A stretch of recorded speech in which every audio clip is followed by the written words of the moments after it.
Hi everyone, I am Connor Hancock, the founder of the Movement of Hope, and this is our story. The Movement of Hope was founded March 2016 after 3 long years of battling major depression, and I decided to finally make a change. 2013, I was in a car accident which stripped away all of my college auditions, almost my IB exams, prom, you name it. Okay. At the time, I also was going through things with my friends, and one of them spoke death over my life out of the car accident, wishing that I did not walk out of the car accident. So that was the first time, at my lowest already, with all my plans being stripped. I don't know what I'm doing. That's the first time I considered what life would be like for others if I was not here on earth. Moving on, instead of dealing with those feelings or that situation, I just moved on to college and got busy with things because I still had to fight for myself to stay in school with a concussion. Freshman year, I was offered a medical leave of absence due to the same concussion, y'all. So it was like real serious. The last thing I need to worry about is somebody else not wanting me to live, because right now I have to figure out how to live for myself. So I was fighting for myself, trying my very best. I made it freshman year. Whew, came home, then I can't find a job because nobody wanted to hire someone who's going to leave that summer. I ended up getting an internship after like 3 weeks. I don't even know if it was 3 weeks. It just really felt like a long time. Um, yeah, so I ended up with an internship that turned into a job. While on the job, I fell in love, and I was surrounded by those who had affirmed me and supported me, taught me my whole life. So it felt like a safe place for everything. However, between my friend from high school, those who felt like family, and this guy that I fell in love with, between those three components disappearing within a blink of an eye, I had no idea who I was. I knew what I could do before, I knew what I could do or who I was with them in my life because they'd all been so intertwined. Now they taught me faith. They taught me, they taught me love. They taught me how to have fun. Like, they taught me all these things that what other people see in me, they were a part of. So I didn't know if I could do it on my own. I'm not gonna lie to you. It was not looking, feeling, anything. None of it was promising at the time. Breathing seemed like a stretch for every moment. I couldn't go to sleep without crying, and I would wake up crying. I didn't know how I was going to breathe without these people. Who am I? What am I? Without my solid rocks. Although I had, again, let me remind y'all, the people who are no longer here were a part of instilling the foundation of faith that I have. Okay? These people were a part of everything. Led my sinner's prayer, baptized, okay? Like, they were my family. I mean, ministry, we served together for my whole life, okay? So losing that, I'm like, okay, Lord, so it's really me and you. I really got to figure out who you are to me. I got to figure this out for myself. And it was scary. It was overwhelming to have to figure out who I am, what I'm doing, what I'm supposed to be doing,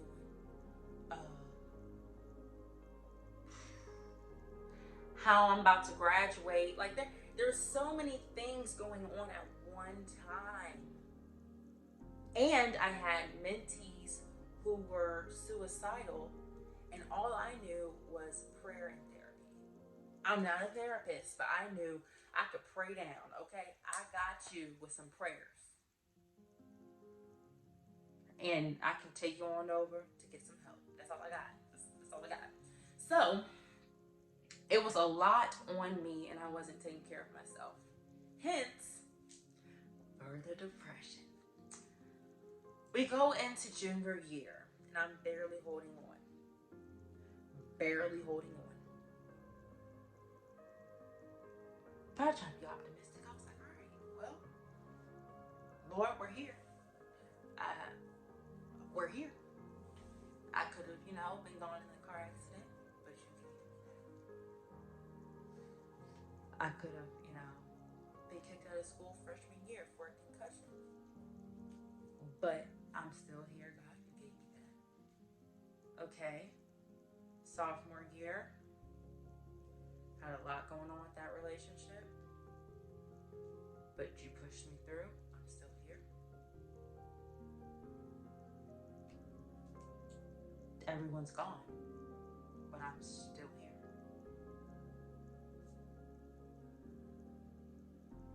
So, junior year, that's all I had. I'm still here.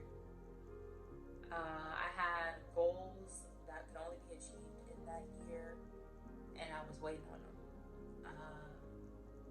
All those failed too. Okay, junior year, it was like I already had blow after blow after blow, and then junior year was just like that sucker punch that you didn't even see coming. Oh, it was terrible, and that was rock bottom. I don't know what inside of me said, Connor, read. Because I had nothing left in me.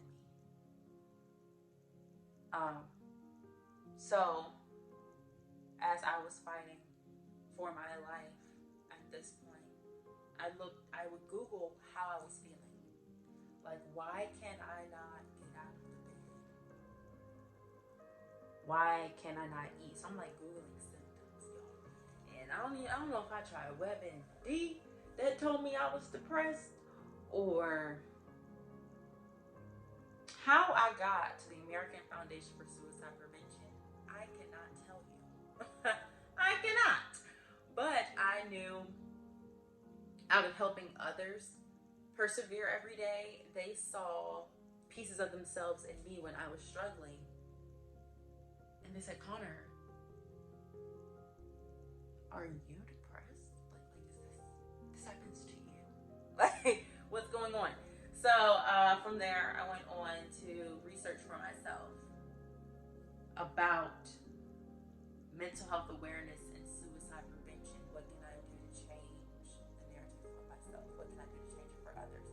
But I had to stop and say, I'm not okay, and get the help I needed. And that is how the movement of hope was founded.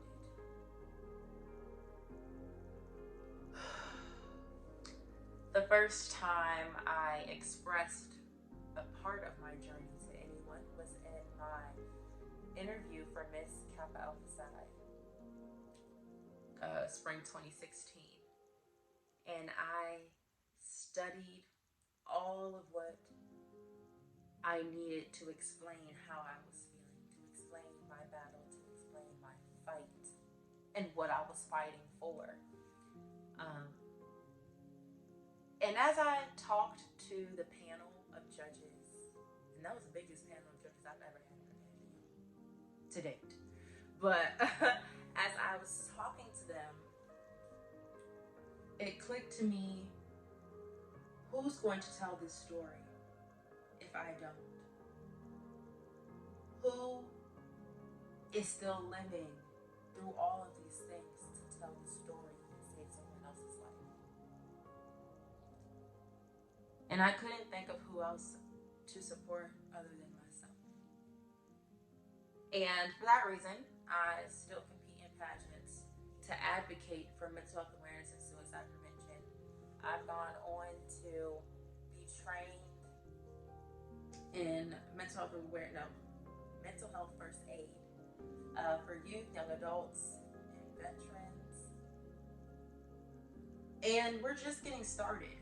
I currently study pastoral counseling with an emphasis in life coaching because we all need more people who look like us to talk back to us, to embrace what we are going through, and let us know that we are not alone. And so, welcome to Suicide Prevention Month. I find it a blessing that God saw fit to have me birthed in this month. God knew what I was going to be doing with it years later. And here's how I pray you will support me this year.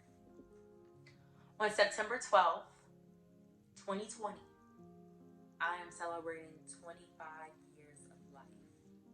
Okay? And it's huge because for many years, this did not look like it was going to happen. 25 almost didn't happen. And for many people, it didn't. There are many lives that are gone already from fighting a silent battle that no one saw them fighting. And so I ask for my 25th birthday that you will donate to the American Foundation for Suicide Prevention. I'll attach the link. They not only help save my life, but they're helping save the lives of many others. And for those who usually do the walk with me, we're taking a break this year. Not because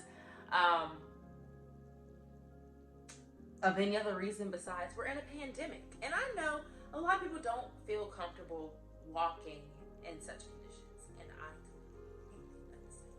So I am making a virtual Out of the Darkness walk team. So all you do is register with the link that will be, we don't know where it's going to be, but use the link to register for the walk, and you can donate there towards the cause. I thank you so much for not only considering, but for those who have invested in me, saw me along my journey, and have loved me along the way. I'm so grateful that I'm even able to tell my story, my testimony, to help someone else and be cared for by many of you. To keep doing it as God sees fit for the life to come. So,